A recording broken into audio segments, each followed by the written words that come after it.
नमस्कार, मी वर्षा तुम्हा सर्वांचं मनापासून स्वागत करते। तर आज आपण ताज्या मटारपासून छान कुरकुरीत खुसखुशीत अशा पुऱ्या बनवणार आहोत। ह्या पुऱ्या भरपूर दिवस टिकतात आणि प्रवासात न्यायला अप्रतिम अशा आहेत। तर नक्कीच करून पहा। जोपर्यंत सीजन आहे मटारचा तोपर्यंत ह्या पुऱ्या नक्की करून पहा। आता ह्या एक वाटी मटार घेतले आहेत आपण। ताजे मटार स्वच्छ धुवून घ्यायचे, मिक्सरच्या या जारमध्ये टाकायचे। यामध्ये टाकायचे आहे अर्धा चम्मच सोप टाकायची, बडी सोप, खूप छान चव लागते याने।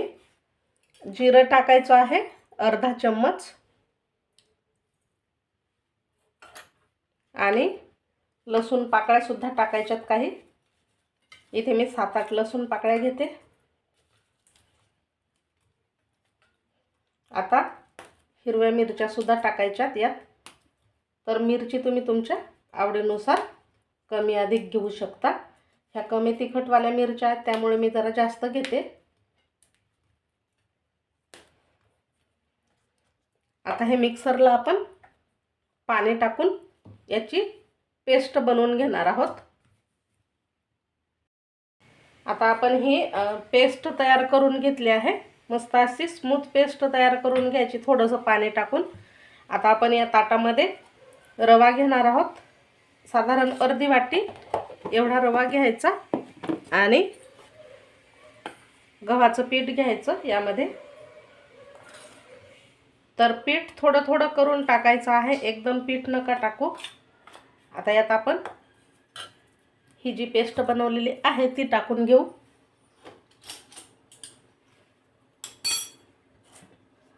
आपल्याला या पेस्टमध्येच हे पीठ भिजवून घ्यायचं, म्हणजे आता शिल्लक असं पाणी न टाकता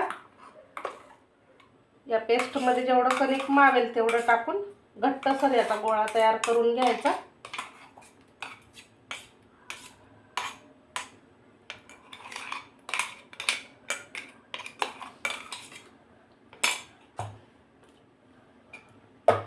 आता आपण याच्यात टाकून घेऊ चवीनुसार मीठ, कारण आपण मीठ टाकलेलं नाहीये।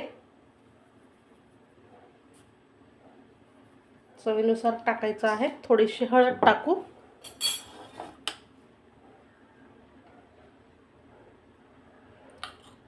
हिरवी मिरची टाकेल आहे तरी सुद्धा मी अर्धा चम्मच लाल मिरची पावडर टाकत आहे आणि थोडंसं धने पावडर टाकते। आता हे आपण छान असं मिक्स करून घ्यायचं। यात थोडा ना ओवा टाकून घेते। तर इथे थोडासा ओवा टाकते म्हणजे पुरी अजून छान लागेल खायला। आता हे आधी चम्मचने असं मिक्स करून घ्यायचं, नंतर हाताने एकजीव करून पीठ घट्टसर असं मळून घ्यायचं।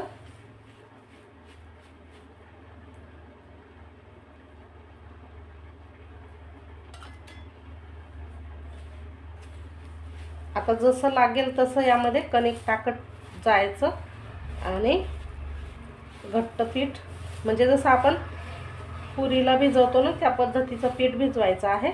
यामध्ये रवा टाकलेलाच आहे आपण, तर तो छान असा फुलून येईल। त्यामुळे सुरुवातीला खूप घट्ट नका भिजू, थोडंसं पीठ लागत आहे।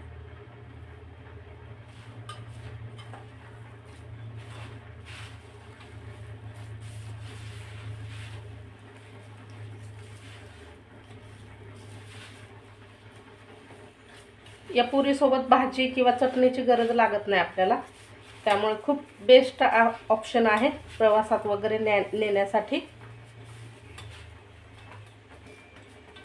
अजून थोडंसं पीठ लागेल बघा आपल्याला।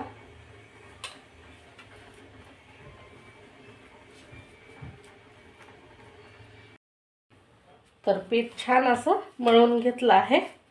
आता हे पीठ आपण एक 10 मिनिटासाठी मुरवायला ठेवू, म्हणजे यामध्ये जो रवा टाकलेला आहे तो छान असा फुलेल। एक 10 मिनिटच फक्त हे झाकून ठेवायचं आहे आणि इकडे तेल गरम करायला टाकू। पीठ मुरते तोवरती आपण तेल गरम करायला ठेवायचं आहे.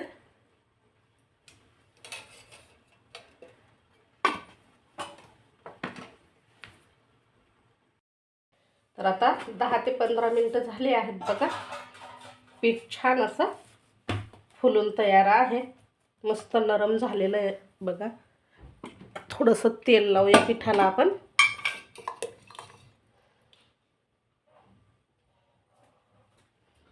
अगदी थोडंसं लावायचं, फार तेल लावायचं नाही. आणि थोडंसं मळून सुद्धा घ्यायचं तेल लावल्याच्या नंतर. आता याचे आपण छोटे छोटे असे गोळे तयार करून घेणार आहोत, म्हणजे पुऱ्या लाटायला सोपं जाईल आपल्याला. अशा पद्धतीने छोटे छोटे असे गोळे तयार करून घेणार आहोत.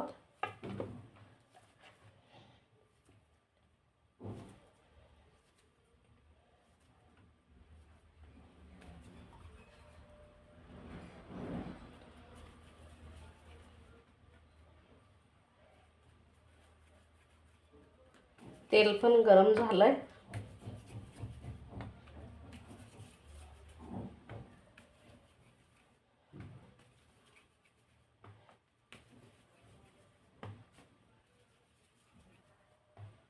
तर इथे तुम्ही पाहू शकता तेल सुद्धा छान गरम झालेलं आहे.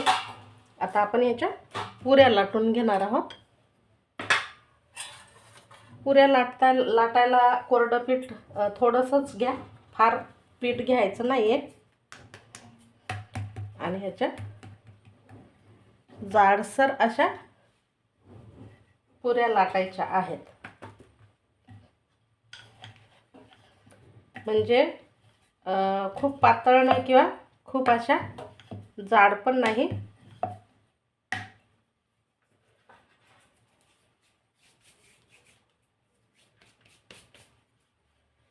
थोडंसं कोरडं पीठ लावते याला. तुम्ही तेलही लावू शकता, पिठाऐवजी तेल लावलं तरी चालते.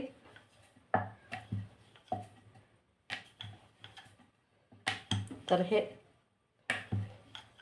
अशा आपल्याला पुऱ्या ह्या लाटून घ्यायच्या आहेत. तर अशाच ह्या संपूर्ण लाटून घेते मी आणि मग तळायला सुरुवात करते. तर संपूर्ण पुऱ्या लाटून घेतल्या आहेत. आता ह्या आपण तळून घेऊ. एक एक करून तेलामध्ये टाकायचे आहे बघा. तेल छान गरम करून घ्यायचं. अशी मस्त टम्म फुगली पाहिजे ही पुरी. अशा पद्धतीने बघा.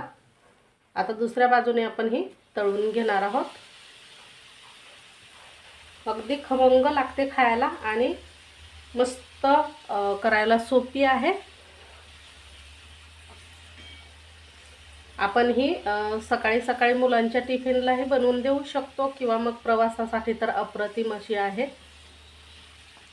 किंवा आपल्या मैत्रिणी वगैरे घरी येत असतील तर छोट्या पार्टीसाठी सुद्धा तुम्ही ही पुरी बनवू शकता.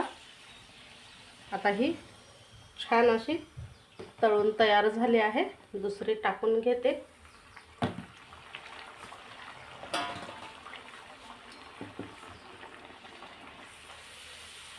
तशाच पद्धतीने आपण ह्या सर्व पुऱ्या ज्या आहेत त्या तळून घेणार आहोत. एक एकच टाका. इथे मी छोटी कढई घेतली आहे बघा. मोठी कढई असेल तर तुम्ही एका वेळेला 2 पुऱ्या तळू शकता.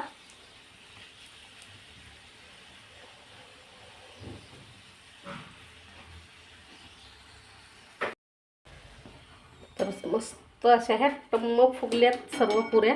तुम्ही इथे पाहू शकता तळून तयार झाल्या आहेत आणि खूप छान दिसत सुद्धा आहेत. अजिबात तेलकट होत नाहीत. इथे तुम्ही पाहू शकता मस्त अशा ह्या मटारच्या पुऱ्या झाल्या आहेत. कशा झाल्या नक्की कमेंट करा. व्हिडिओ आवडल्यास लाईक शेअर करा. नवीन असाल आपल्या चॅनलवर तर सबस्क्राईब करायला देखील विसरू नका. आणि हो, ज्यांनी आधीच आपल्या चॅनलला सबस्क्राईब केलेलं आहे त्यांचे मनापासून धन्यवाद. भेटू पुन्हा नवीन व्हिडिओमध्ये.